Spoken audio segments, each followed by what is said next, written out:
Hello, beautiful jewels and gems, and welcome to this edition of Ask Chauntel. So today we're going to be talking about toxic relationships. Okay, I'm going to give you some signs, okay, that you're in a toxic relationship. So whether you're in a relationship, you're married, you're coupled, okay, or you're single, this is going to help you because it's going to help you think about what are the signs, okay, that I'm in a toxic relationship.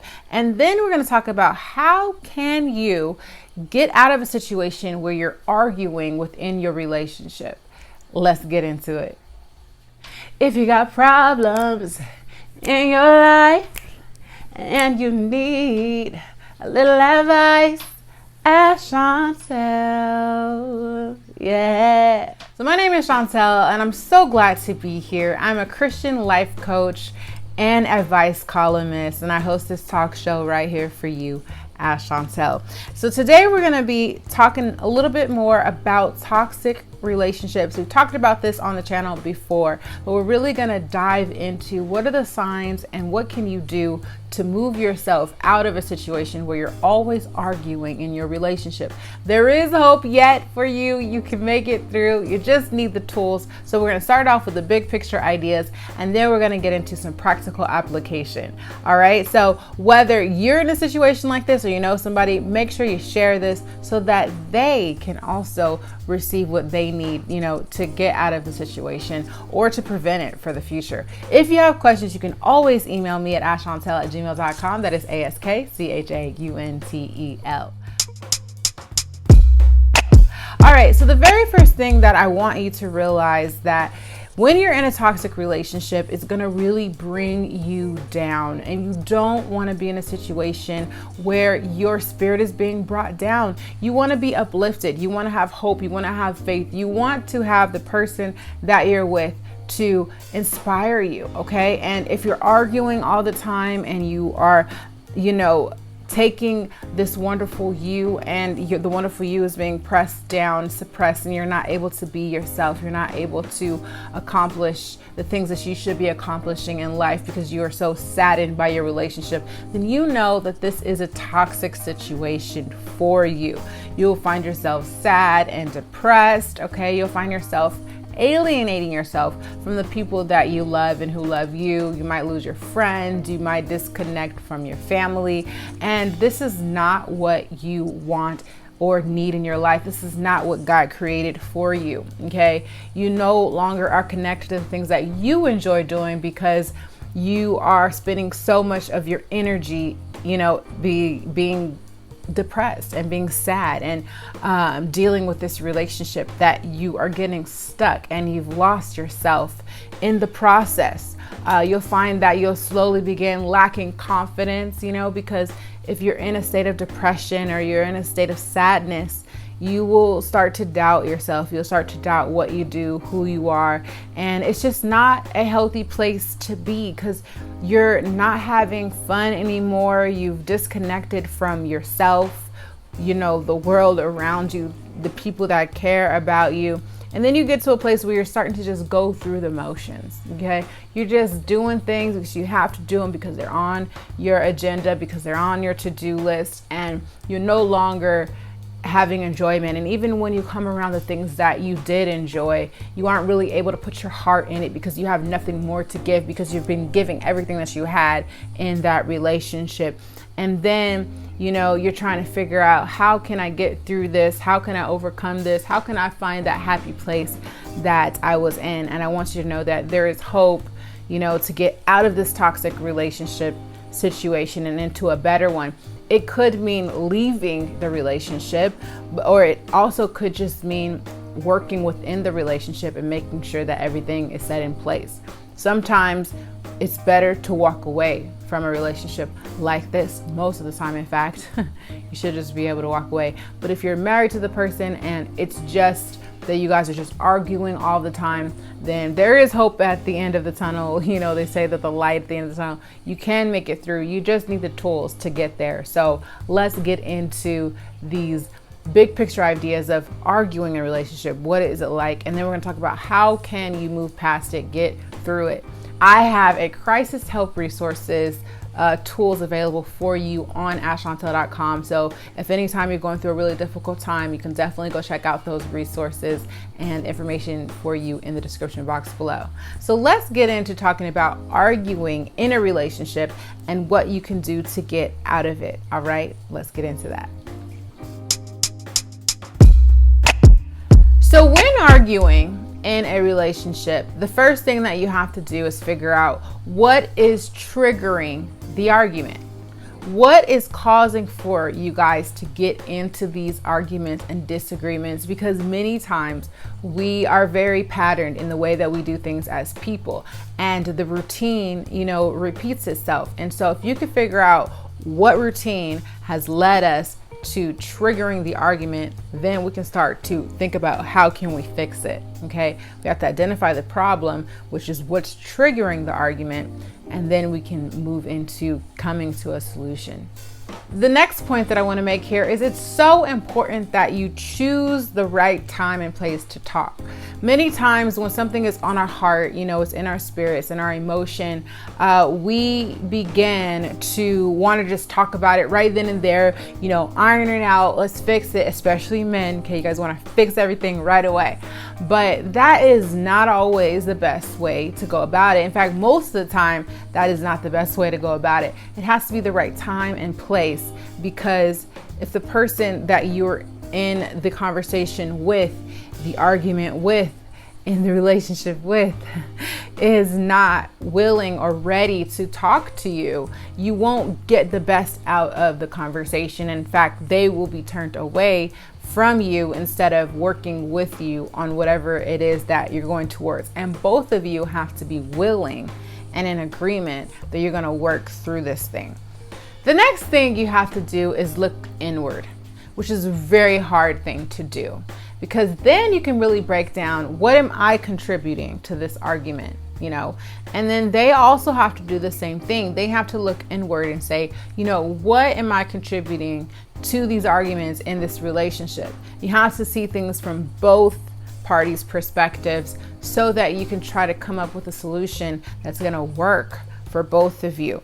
And then we have to talk about, what are your needs? What are your needs? What are their needs? Because obviously the needs are not being met. That's why the arguments are continuing to happen. So we have to address what are the needs that need to be met. And then we have to start listening.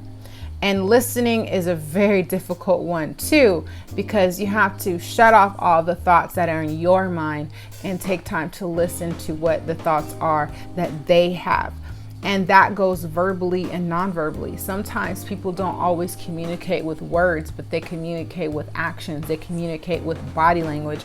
And you have to be able to recognize, what they're saying without actually always hearing it, but by also seeing it. So one exercise that I would like to employ you to do is, if you're in a situation where you're finding that you're always arguing and you're trying to listen, but you have your own thoughts, because this is something that I even had to do myself, write that stuff down. You gotta listen to what people are saying, but you might have your own thoughts so that you can listen and, not forget what your thoughts are. It takes less energy if you just go ahead and jot down those thoughts while the other person is talking, so that when they're done, you'll be able to listen, right? And then give back to the conversation effectively.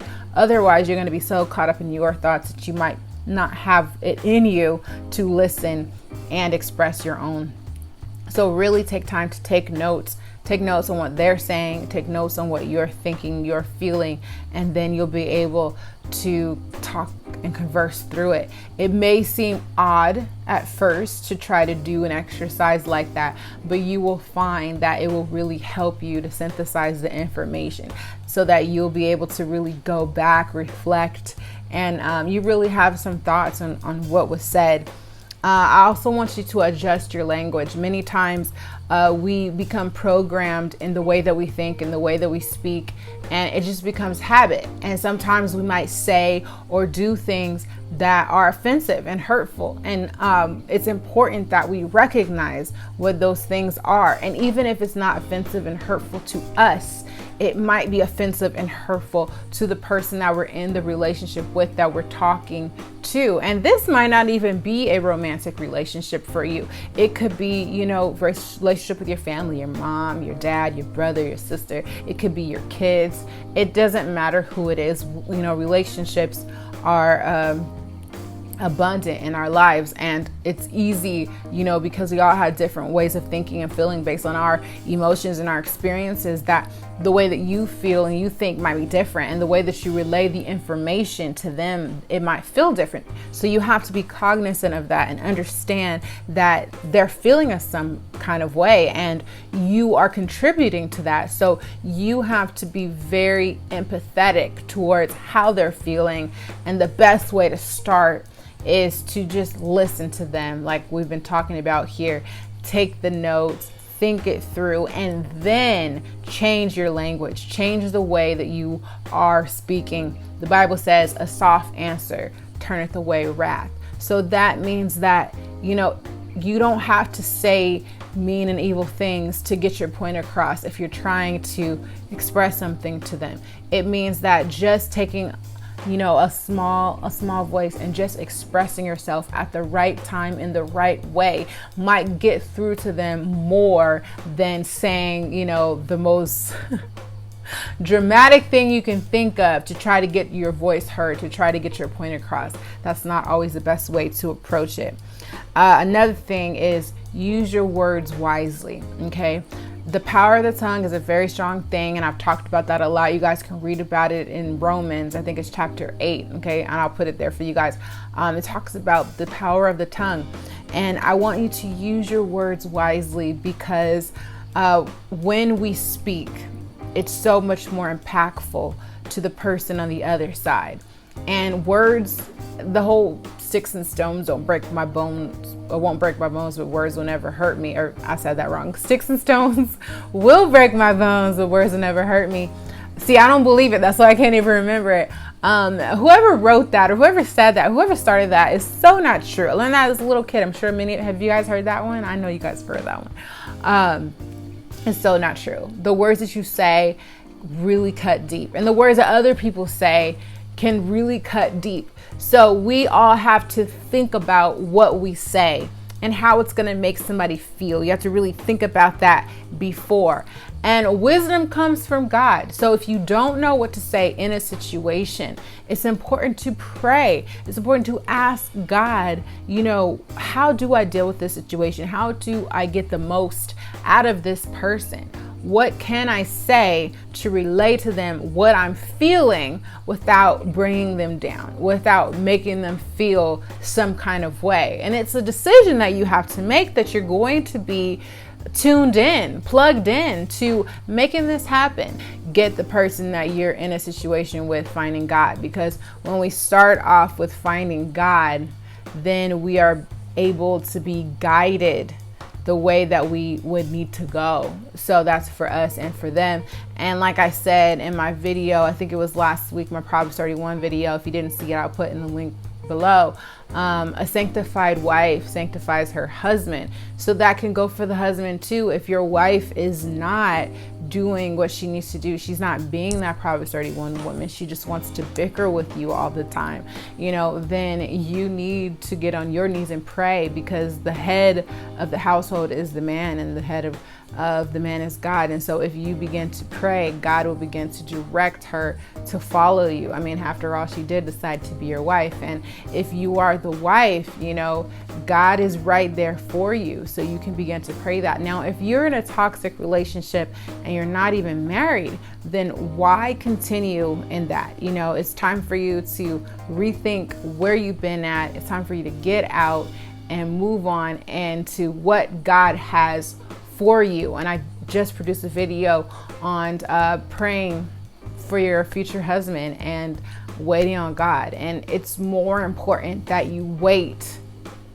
than for you to try to rush into something toxic. That's not right. That's not good. That's going to end up tearing your spirit down even more over time. And you just don't want that. You don't need that. That's not why you were created, and that's not what God has for you.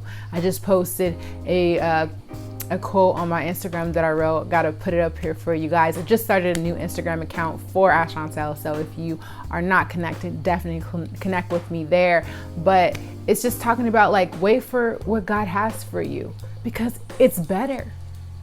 Don't end up in this 50%. Like, I'm here for prevention. I don't want you guys to end up getting married to the wrong person just because you were in a rush. And I don't want you to give up on your marriage just because it gets hard. Okay. So I hope that this helps. If you guys have questions, as always, feel free to email me. My email address is askchauntel@gmail.com. That is askchauntel. Let's go do our tea time break. So you guys, today I want you to comment below on what do you think is the most important step in stopping an argument. Okay, you could use one of the tips that I said here, or you can give your own. I'd love to know. Leave it in the comment section below. Thank you guys so much for watching. Don't forget to leave your tea time comments below. Coming up is Jewel Food, an opportunity for you to hang out with me every week, to right to your email inbox, some coaching for you. Can't wait to see you there. And here comes the video. Don't forget to go out there and live meaningfully, and we'll see you on the next one. Hugs and kisses. We all need support in our relationships. Hey Jewel, join me in Jewel Food, my affordable weekly life and relationship coaching right to your email inbox. Grab a cup of tea and sip with me as we get your life where you want it to be. I want to help you to build healthier relationships, more faith-filled families, stronger marriages, and a more meaningful life. You can sign up today. The link is in the description box below, and you can always, of course, find all the information on askchauntel.com. Go check out these videos that I have for you, and I'll see you on the next one. I think as a Christian relationship coach, it's also important for me to mention that religion is important, and you should be on the same page with that. If you're not, then you are going to run into lots of problems later. So get that kind of squared away in the beginning.